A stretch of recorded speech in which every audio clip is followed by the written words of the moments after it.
मुंबई में आज भारत का सबसे लग्जरी मॉल जियो वर्ल्ड प्लाजा खोल रही है। 7.5 लाख वर्ग फुट एरिया में फैला ये मॉल मुंबई के बांद्रा कुर्ला कॉम्प्लेक्स में मौजूद है।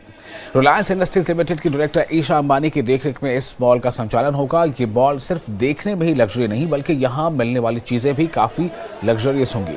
इस मॉल में बैलेंसियस, कातिये, लुई विंतो, वर्साची, वैलेंटिनो, मनीष मल्होत्रा, अबू जानी, Sandeep Khosla, pottery born, Gucci जैसे तमाम महंगे ब्रांड देखने को मिलेंगे। लॉन्च को लेकर रिलायंस इंडस्ट्रीज लिमिटेड की डायरेक्टर ईशा अंबानी ने बताया कि जियो वर्ल्ड प्लाजा का मकसद दुनिया के बेस्ट ब्रांड्स को भारत में लाना है। इसके अलावा इसके जरिए भारत के शिल्प कौशल के ब्रांड्स को हाईलाइट भी किया जा सकेगा। जियो वर्ल्ड प्लाजा का डिजाइन अमेरिका की मशहूर आर्किटेक्चर और डिजाइन फर्म टीवीएस और रिलायंस टीम ने मिलकर बनाया है।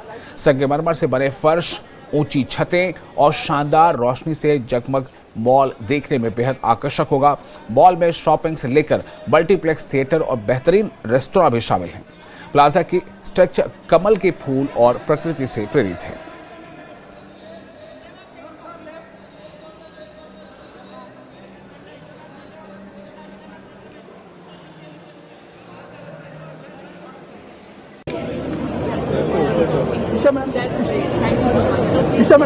This evening is a very special evening for both Nita and me Yeah, it's okay, it's okay. as parents, and it is our time today to applaud the work that Isha has done as a leader in Reliance Retail. I think that she and her luxury retail team have redefined what luxury means in the city of Mumbai, and we are very proud with the Jio World Plaza. What the Reliance retail team under Isha's leadership has done makes me very proud. I'm sure it will make citizens of Mumbai and Indians very proud. And we wish